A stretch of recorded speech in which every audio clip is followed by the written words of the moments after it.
Just want me to fill in my signature. Okay. No, you have a good day, please. Good.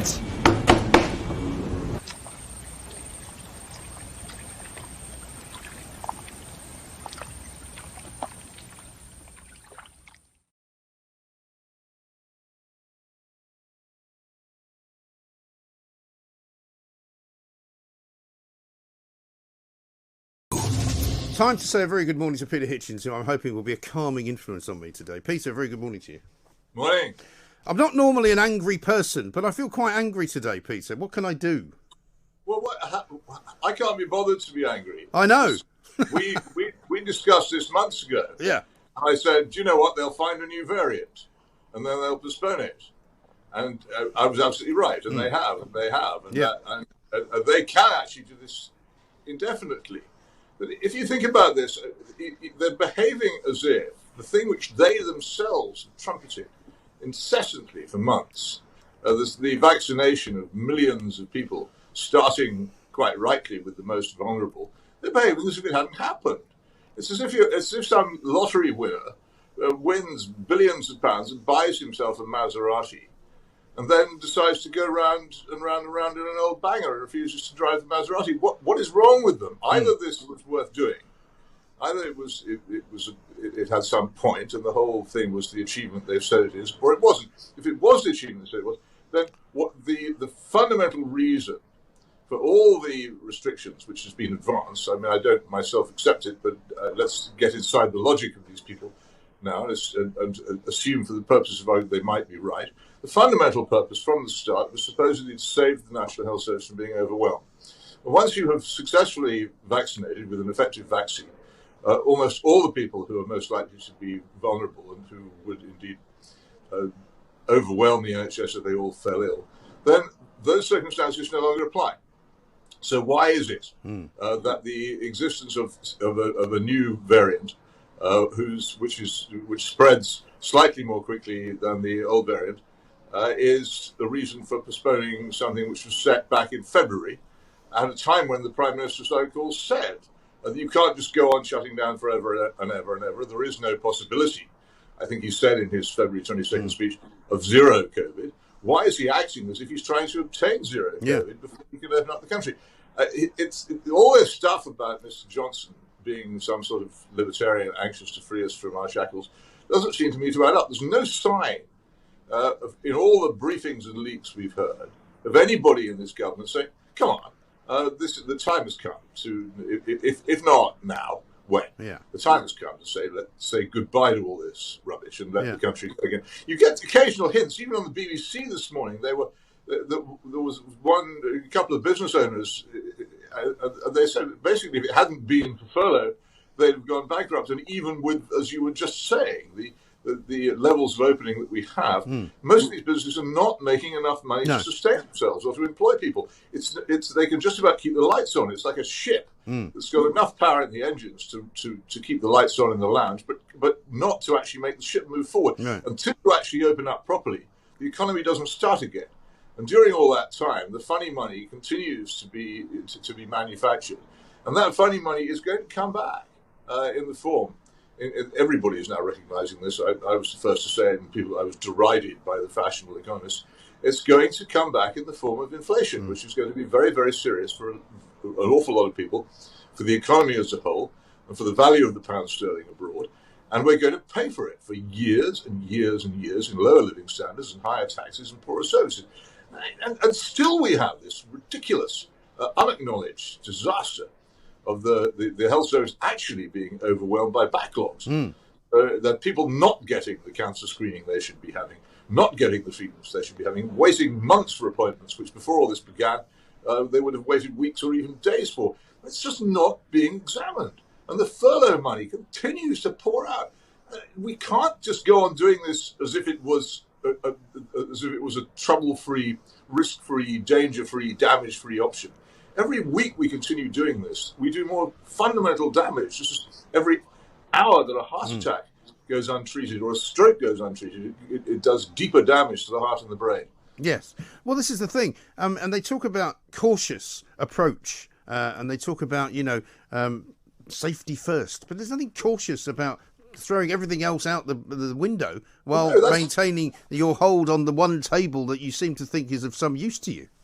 That is precisely the point, and the people who are giving this advice, and this point has been made again and again, they have nothing to lose, the advisors, by saying don't relax, because they're not accountable to the people anyway. The only thing they're accountable to is the risk that if they're right about all this, that more people will die. If they're wrong and more people don't die, then no one will turn around to them and say, actually, you've got this wrong, and you should be subjected to huge amounts of abuse, the sort of abuse that you and I have had to endure for being sceptical about this over the past few months. Nothing of that kind ever happens to them. They're safe either way. Except more people are, except Peter, that more people are dying, but they're just not dying of COVID, which apparently doesn't matter. Well, yeah, but I mean, there was a time when I spent a lot of effort going into all that. But a few months ago, I realized that outside a very small minority of educated, rational thinking people, there really wasn't any point. I think at the moment one has to put these things very, very crudely to a society which appears to more or less become uneducated and irrational. The damage is worse if we don't let up. The shutdown has done a huge amount of damage, which will continue to be done as long as it goes on. And on its own terms, it's time that the government relax the rules, because on its own terms, the vaccine program has been successful. They have done what they said they would do. The vaccines work. Millions of people in the most vulnerable categories of the population are not going to fall seriously ill. The hospitals can cope, so why don't we open up? Exactly. I think one of the reasons I'm more irritated this morning than I am normally is because of what I saw at the weekend with all these ludicrous, G7 world leaders, all of whom are on the public payroll, all of whom seem to think that they know better than everybody else, all of whom seem to be having a very nice time, thank you very much indeed, without doing very much of the things that they tell us to do all the time. And we're paying for it. Well, yes, and these boondoggles are ridiculous. I've never seen any purpose whatsoever in any of these G7s or G8s or G whatever. Well, nothing's come out of it that I can tell is worth a fag end, is it? The basic purpose of summits for the observant is to demonstrate to anybody who hadn't realised it already that the police claims to have a shortage of manpower. There was literally a boatload full of them, 6,000 of them on a boat in the anchored off the coast on a cruise ship. And normally there's 20 of them. This was 6,000. Well, I hope they had a nice time. They did. The thing made me laugh the most was some reporters standing in Cornwall remarking that a double-decker bus entirely full of police officers had just gone by. I mean, it is pathetic. You could wait years for that, couldn't you? Well, you could. I mean, presumably three of them come at the same time, and then the point. The other great thing, I suppose, is that it allows the pomposity of the press to fulfil itself marvelously. I saw Robert Peston was moaning at the weekend that he was upset at the response he got from the Prime Minister when he asked him if he was a practicing Catholic, as if that was in any way relevant to the world. Oh, I don't mind people asking him. To me, it's actually an interesting question. But I have to say that I'm not sure I recognise Robert Peston in the street. I long ago gave up watching this stuff. And I used to watch television news all the time and listen to the radio. And I just find the effort is simply not justified by the reward. No, it's really not. Who are these people? Why should I care what they think about the news? They've got almost everything I can think of wrong now for so long that it really isn't particularly... I know. Well, listen, you are cheering me up at the very least. Let's talk about your column this weekend. You wrote about a bakery that shut down, and while you were not entirely sure that it was just down to COVID, I mean, clearly that is having an effect now. And as we now know, there will be people who hear this press conference this afternoon at 6 o'clock who will be tearing their hair out. Well, it's very seldom going to be just down to COVID, is it? I mean, I did what journalists should do. I rang up the bakery and I said, "Why have you closed?" And when I suggested that COVID was involved, they got very touchy and said, "No, not that." But right. I've watched that place for years, and there are problems with the Oxford covered market which are not of interest to your non-Oxford readers. But the truth is that I can't imagine the long shutdown of that beautiful, airy, spacious market when supermarkets were allowed to open in the height of the lockdown last year. I can't imagine it didn't badly affect every business in it. Yeah. And that effect accumulates. It's very seldom one thing that kills a business. Businesses, people who run businesses, for whom I have tremendous admiration because of what they have to go through, they're constantly being assailed by higher rents, higher taxes, more regulation, more interference, and the general non-cooperation by their landlords and their suppliers. It's an endless struggle. To have a shutdown on the grounds of public health dumped on top of all that would seem to me to be pretty likely to be fatal to a fairly large number of businesses which might otherwise have struggled on for some time. Well, exactly right. And while we're on the subject of Oxford, I mean, it has been in the news quite a bit lately. I see that the only reason now that they're not going to take down the statue of Cecil Rhodes is that it seems to have been part of an integral building works. So it's part of the building. They can't take it down, which is, I suppose, good news for all racists in the world. Oh, let me be completely frank with you. I couldn't care less if that statue comes down. It's quite ugly. It looks like the statue of a bookmaker. Yeah. Well, you can't even really see it anyway. You have to sort of look up, don't you? You could go past it time and time again. I'm a great looker up when I'm in Oxford because it's fascinating. You see lots of things. It's not very far from it. There's a sculpture of a rotting corpse on the front of another building, which I never noticed. But there is old Cecil, and I don't really care whether he's there or not. The only reason that I would I just object to the idiotic belief that by tearing down statues of this kind, you'll in some way make the world better. But it's any excuse. I think they've come up with a planning excuse, partly because the government, the Tory government, having realised that for 20 years or so it's been insulting everybody with conservative opinions in the country, has got this new anti-woke policy. Where it actually vaguely says things which are not totally approving of taking the knee, and it's planning people support the Oriel College in not taking down the Rhodes statue. This is a pose as much as everything else that it does is. They don't really mean it, but just for the moment, the climate has changed a bit. There were some very big anti-Rhodes demonstrations in Oxford last year. I haven't seen any sign of them. No. The latest... People didn't really care. Well, the latest is the Dons all saying they're going to go on strike, which probably is a good thing, in my view, saying that if it's not removed, they're not going to teach the students.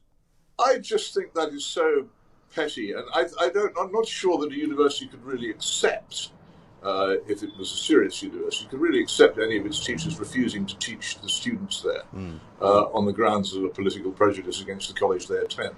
Yeah, imagine that being reversed in a conservative way, and imagine the enormous row. I don't know who these people think they are, frankly. If your job is to teach the next generation, then you teach them. Yeah. It doesn't matter what college they go to or what statue might appear on the front of that college. It's not actually as if the undergraduates of Oriel College have any say in that at all. Well, exactly right. Stay with us, Peter, if you would. I want to talk to you about identitarians. I think that's what they're now called, because there's a bit of football to mention as well.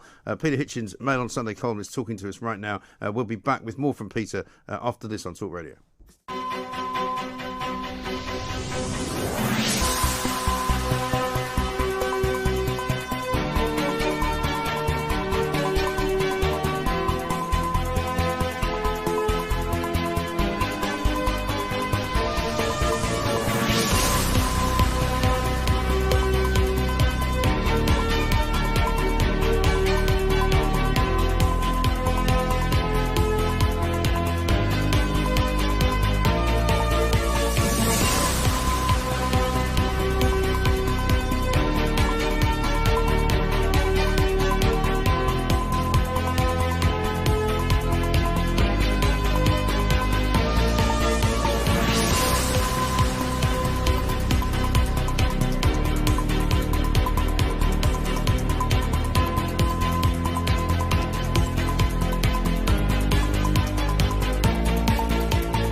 Mike Graham. Talk Radio. The Independent Republic of Mike Graham on Talk Radio. Welcome back to the Independent Republic of Mike Graham. We're talking to Peter Hitchens from the Mail on Sunday. Peter, in your column you wrote about Nick Robinson referring to, I think it was an actress as an actor, thereby betraying his kind of his woke roots, if you like.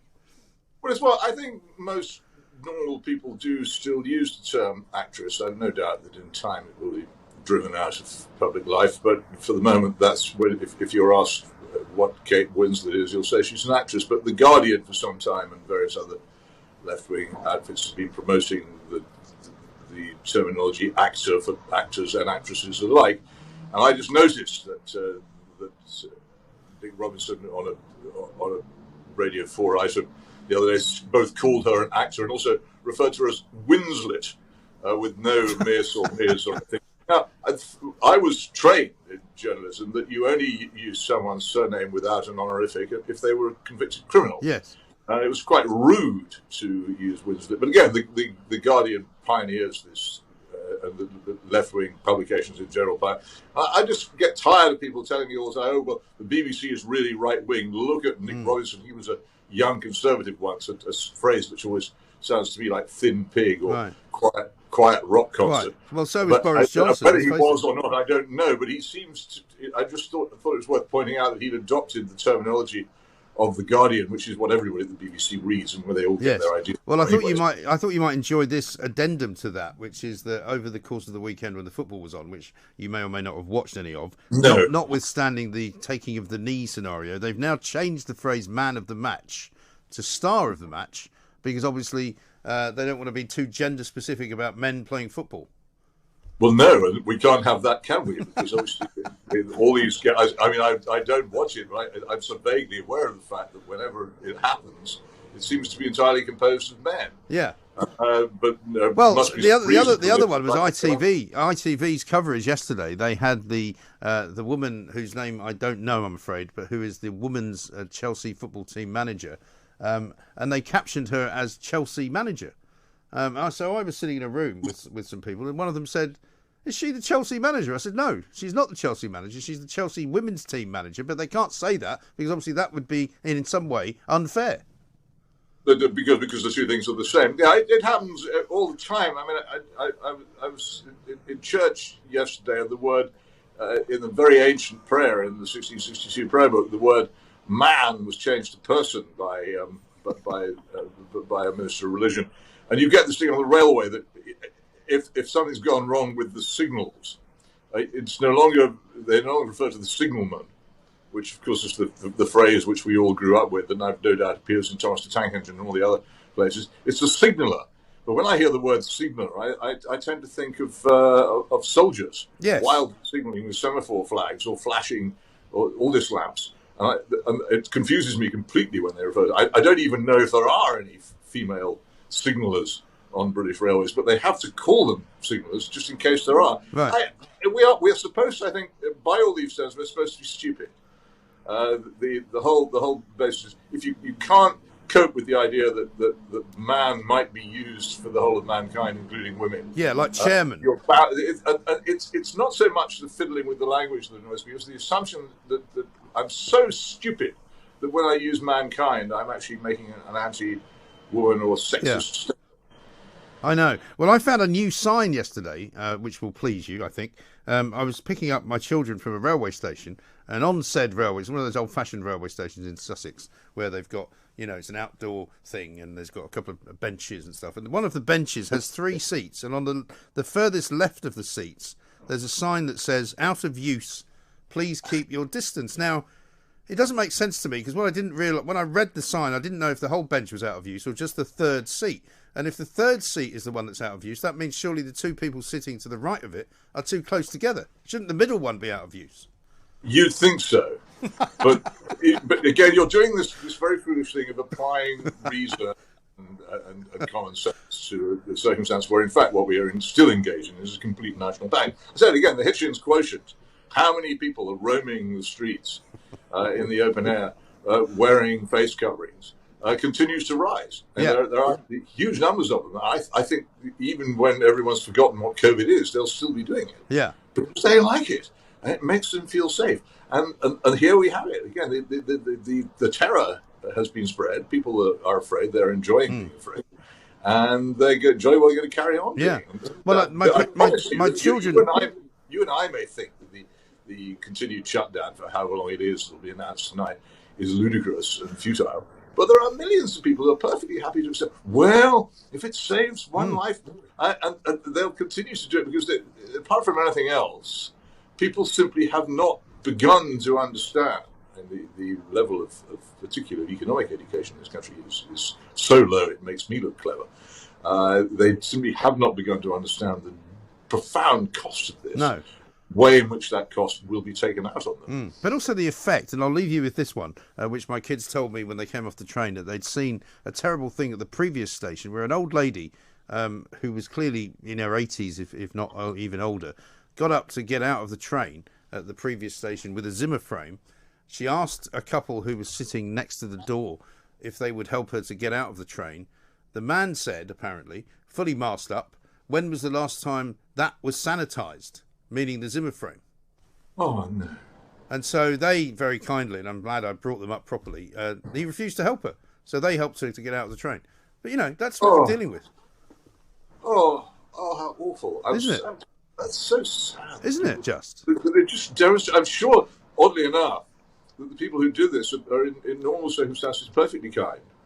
But again, they're so bound up with this fear that such a tremendous fatal plague is raging among us that they actually become unkind. That's what fanaticism does to people. Yeah, it does. And I'm sorry because actually you've... incredibly sad story. It really is. But you've spent the last half an hour cheering me up, Peter, and I'm sorry to end it on a low point, but thank you for that. I feel less angry now. Stay pessimistic and you'll stay you should rent yourself out as a cheerer-upper. That's another job you never thought you'd have.